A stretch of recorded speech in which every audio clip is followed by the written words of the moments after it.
Assalamualaikum dan salam sejahtera. Selamat datang ke channel Santai Physics. Sebelum ini kita dah lihat sedikit sebanyak pengenalan mengenai tajuk baharu fiziks tingkatan 5 iaitu fiziks kuantum. Kali ini kita nak teruskan lagi dengan subtopik yang pertama iaitu teori kuantum cahaya. Tanpa melengahkan masa lagi, jom. Tapi sebelum itu jangan lupa untuk komen, share, subscribe dan juga tekanlah butang notification itu. Jom.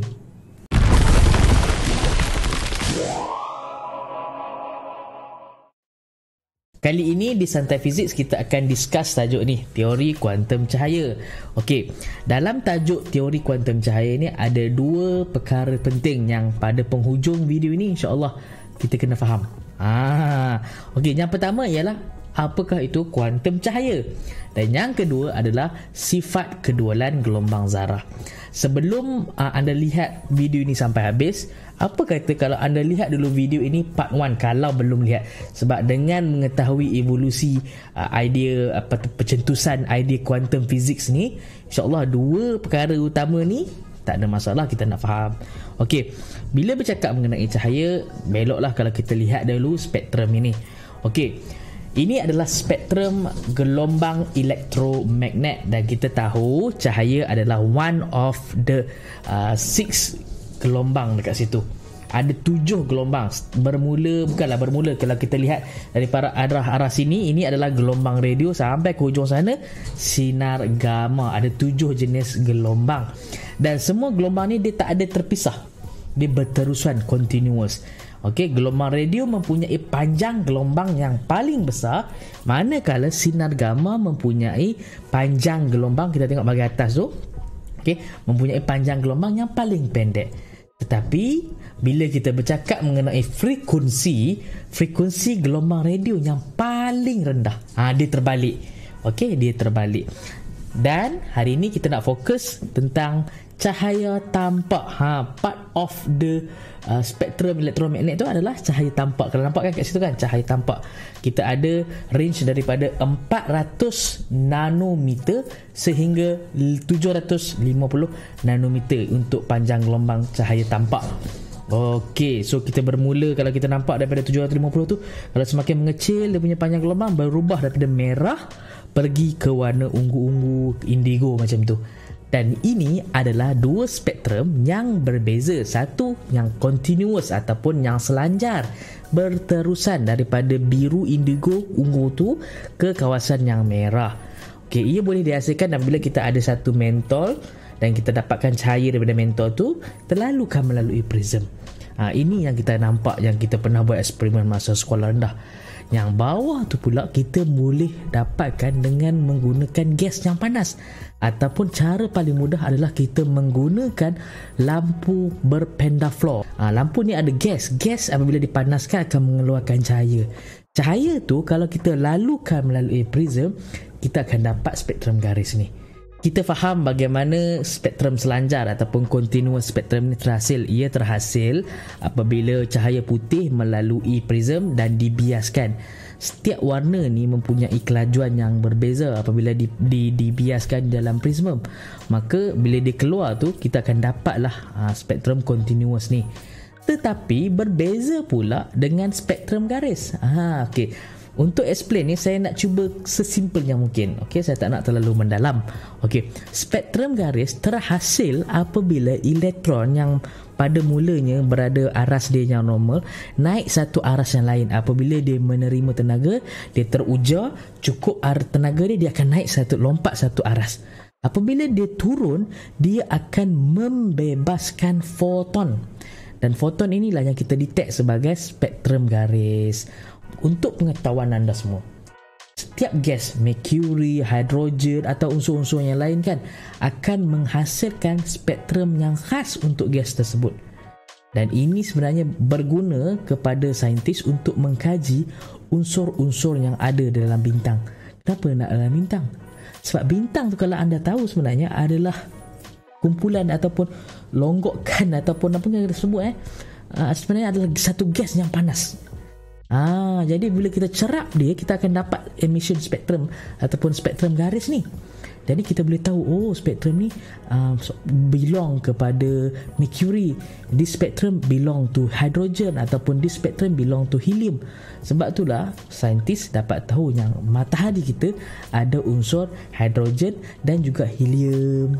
Dalam video saya part yang pertama, saya ceritakan yang Max Planck dan juga Albert Einstein setuju bahawa cahaya adalah terdiri daripada paket tenaga yang diskrit. Okey, maksudnya dia bukan bersambungan ataupun continuous ataupun selanjar. Dia paket tenaga. Okey. Dan setiap paket tenaga ini diberikan, nilai tenaga dia diberikan oleh formula E sama dengan HF, di mana H adalah Planck's constant ataupun pemalar Planck. F tersebut adalah frekuensi foton tersebut. Warna merah contohnya mempunyai frekuensi yang rendah. Jadi kalau kita masukkan nilai frekuensi warna merah, kita akan dapat E ataupun energi untuk foton tersebut yang lebih kecil kalau kita bandingkan dengan warna ungu, yang mana warna ungu ini mempunyai frekuensi yang lebih besar. Okey, dalam 7.1 ini kita ada beberapa formula yang kita kena tahu, faham dan ingat. Yang pertama yang telah pun kita jumpa sebelum ini, iaitu E equals to HF, di mana E adalah tenaga foton yang mana dia bergantung kepada frekuensi dia.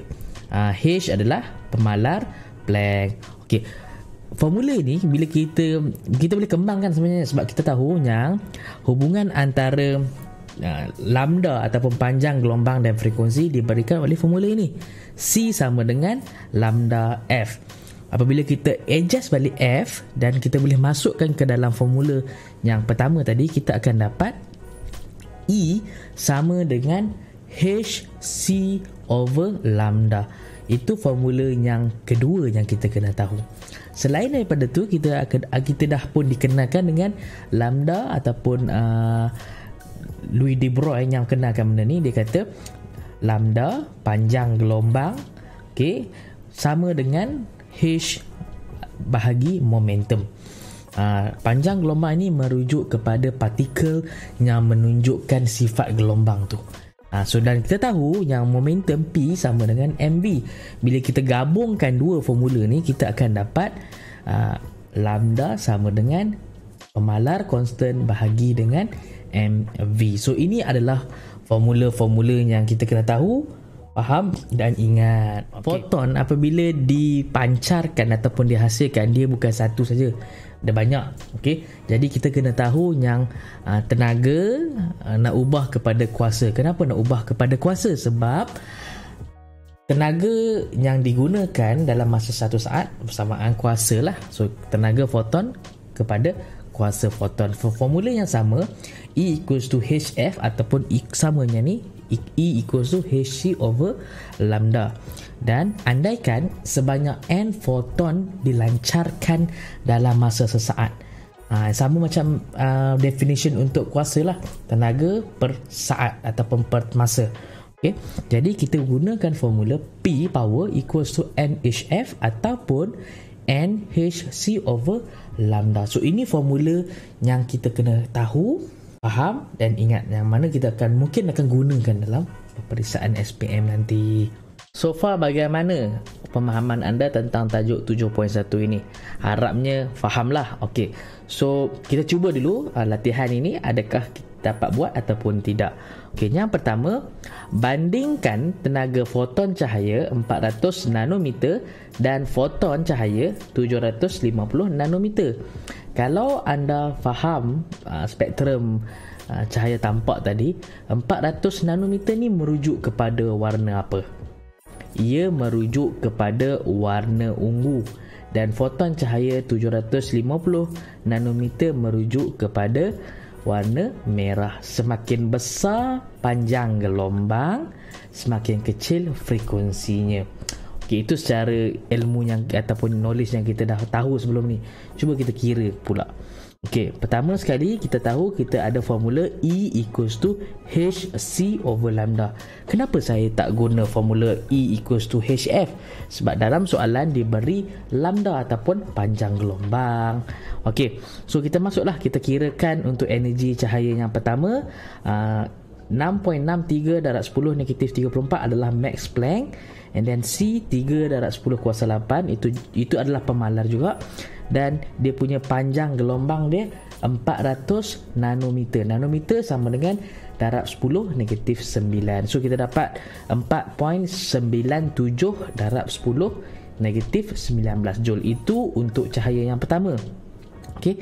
Cahaya yang kedua yang mempunyai panjang gelombang 750 nanometer. So kita masukkan dalam formula, kita akan dapat 2.65 darab 10 negatif 19 joule. Di sini kita dapat lihat yang mana cahaya yang mempunyai panjang gelombang yang pendek, iaitu yang pertama tadi, mempunyai tenaga yang lebih. Dan panjang gelombang yang pendek bermaksud frekuensi yang tinggi. So kita dapat katakan di sini, semakin tinggi panjang gelombang, semakin rendah tenaga dia, ataupun semakin besar frekuensi, semakin besarlah tenaga dia. Okey, sekarang kita gerak ke soalan contoh seterusnya. Sebatang pen laser merah mengeluarkan cahaya dengan panjang gelombang 670 nanometer. So kita dah ada satu info yang pertama. Jika bilangan foton yang terpancar ialah 3.37 darab 10 kuasa 18 sesaat, info yang kedua, berapakah kuasa output pen laser tersebut? Kehendak soalan ini soalan yang jenis straightforward juga. Kita tahu formula dia adalah P sama dengan NHC over lambda. N itu adalah bilangan foton yang terkeluar tu kan. Okay. So kita masukkan maklumat yang kita ada tadi dan kita akan dapat jawapan 1 watt. Power unit dia watt. Maka berakhirlah video kita kali ini, part yang kedua. Jadi nantikan video saya yang terakhir, part yang ketiga, di mana kita akan membincangkan 7.2 dan 7.3. Jangan lupa untuk tekan butang like, komen, subscribe dan butang notification. Sehingga berjumpa lagi. Assalamualaikum.